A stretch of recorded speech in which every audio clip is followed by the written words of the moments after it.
Hi everybody. First of all, let me just say that I am not here to say that the COVID-19 coronavirus isn't real. I'm not here to say that it's a hoax or anything like that.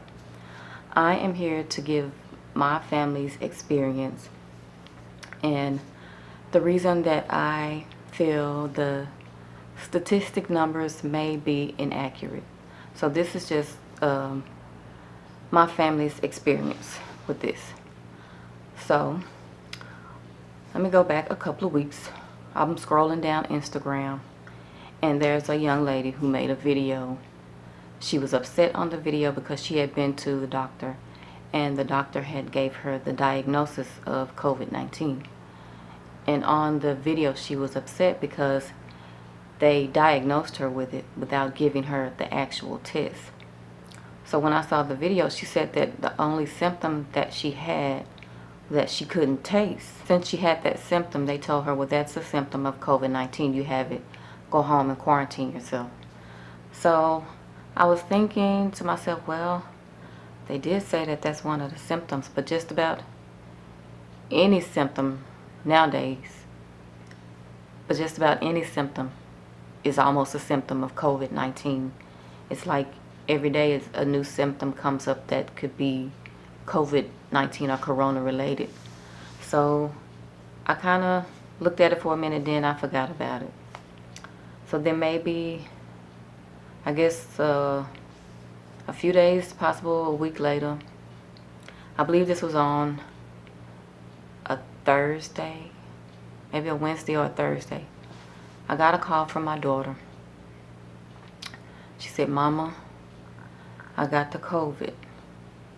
And I went silent, because then it hit home.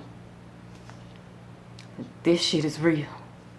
My daughter just called me, told me she got COVID. And I said, what happened?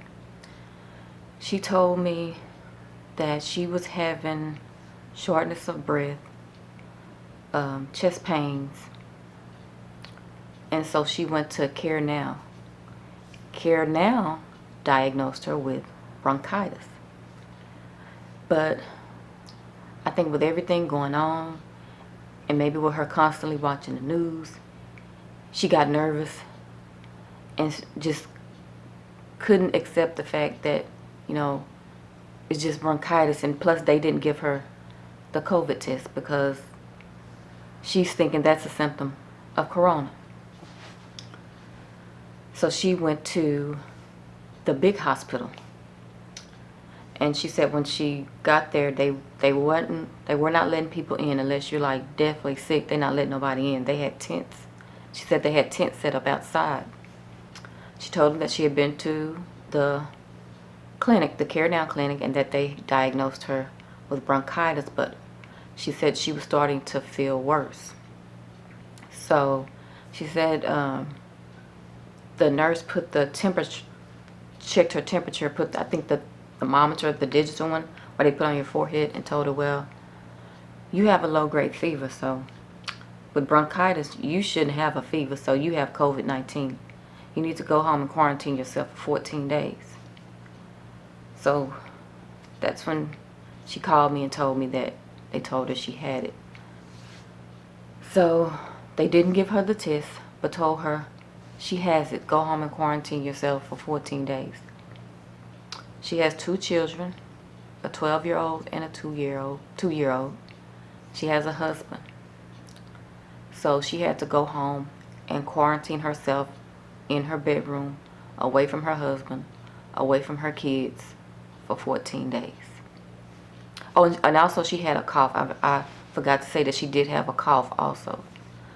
So she went home to quarantine herself for 14 days. So she was calling me throughout the night. I was calling her, and I could tell she was having a hard time dealing with it, staying away from her kids. I was having a hard time dealing with it, but I was trying to keep calm for her. I just kept telling her, it's gonna be okay. You're gonna be fine. You just got to get through these 14 days, and then, everything will be okay. But honestly, I was scared. This is my only child. So she called me back later that night, and she said, "Mama, I'm sad." She was sad, staying away from her youngest child. And I said, "I know, but you can do this." But then she started to feel worse. So that was, like I said, that was maybe Thursday or Friday. The weekend went by, and she called me. I was at work. She called me, I think it was on a Tuesday. She was in the hospital, and she sounded worse. I could hear her cough had got worse. I could hear, her chest. And she said, "Mama, I'm in the hospital." She said she woke up and couldn't breathe, and her heart was beating really hard. She said her heart was like pounding out her chest. It was beating so fast, so she called the ambulance. Thankfully, she didn't drive herself. Thankfully, she went by ambulance. The reason I said thankfully she went by ambulance, because if she would have just drove to the hospital again like she did, they wouldn't have let her in, because hey, she's still up, walking and moving. They would have just sent her back home and told her continue to quarantine yourself. But since she went in by ambulance, they had to let her in the hospital. So she said she was off in a closed off room in the ER, and she said they're about to give me the test. And I said, okay. And she again told me how scared she was. And I'm trying to be calm still. And if you can just imagine being a mother, feeling helpless, all I could do was pray and try to calm her down. And I'm just like telling her, it's going to be fine. It's going to be okay. Once, if they give you the test results, you'll know, and we'll go from there. Just calm down. Everything's going to be okay. But in my mind, I'm scared as a heart attack, y'all. This is my only child, and it's done hit home. People have died from it. People have been placed on ventilators from it. And, I could hear her having trouble breathing when she was talking to me. So I'm scared, and I felt so helpless. I felt helpless the first time she called me and told me, because when she had to quarantine herself from her kids, I couldn't say, well, I'll come get the kids and keep them for you. I couldn't be around the kids because they told her she had corona, so that means her kids had been exposed to it. If I would have went and got my grandbabies, then I would be exposed to it. And I'm still working, so I can't expose myself and then have to go to work. So it was like a helpless situation. And that day when she called me in the hospital, I literally almost broke down, because I'm just thinking, my baby. And just feeling so helpless and really not knowing what to say, but trying to calm her down, trying to just keep telling her it's going to be okay. So I was talking to her until they came in there. She said, well, Mama, they in here to do this test. I said, okay. I said, well, call me back as soon as the results come back. The results are supposed to be back in a couple of hours. So I called her back in a couple of hours. She said they hadn't came back and gave her the results.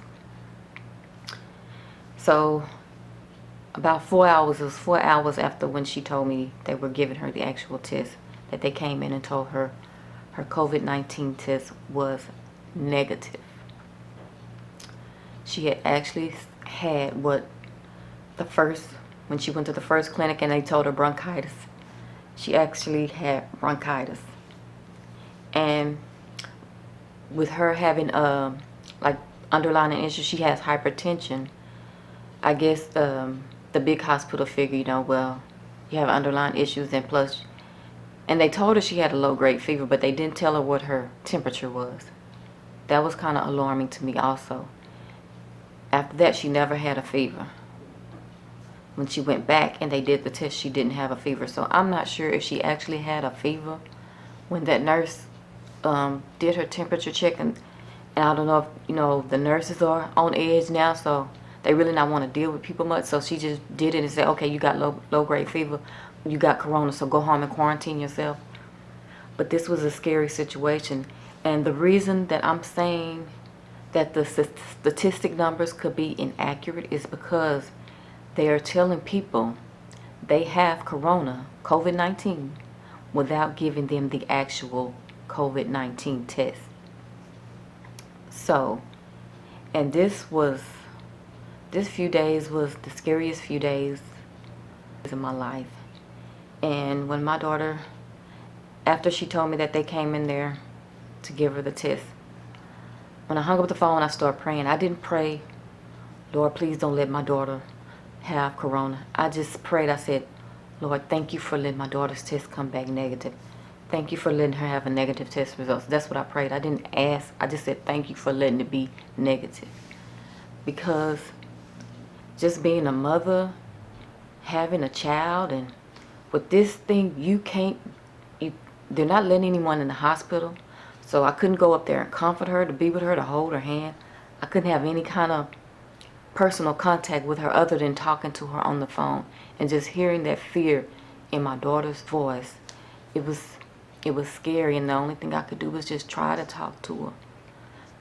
That's what makes me say the numbers, these statistic numbers, could possibly be inaccurate, because they're giving people the COVID-19 diagnosis without giving them the actual test.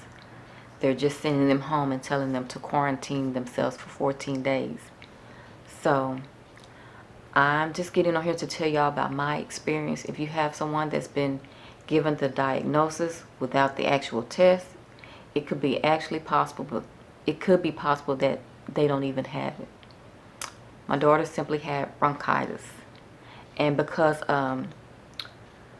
she was having the chest pains, and they believe she was having an anxiety attack, because all of this stuff going through her mind, and not being able to be with her children, not being able to be with her husband, having to stay closed off in a room, and hearing her, baby wanting her mother outside. So that was a rough experience for my daughter, and for me as well, not being able to be there for her other than just talking to her on the phone. So I just want to come on here and tell y'all that if you have someone, or you know someone that's been given that diagnosis without the actual COVID-19 test, it could be that that diagnosis was inaccurate.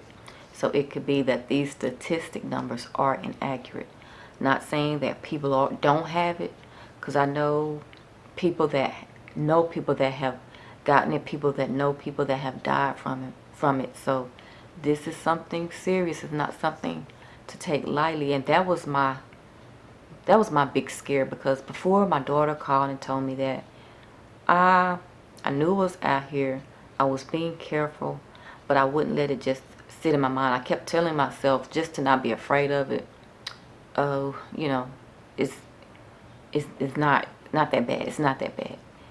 And I stopped watching the news as much, because the news would make me so nervous and constantly thinking about it.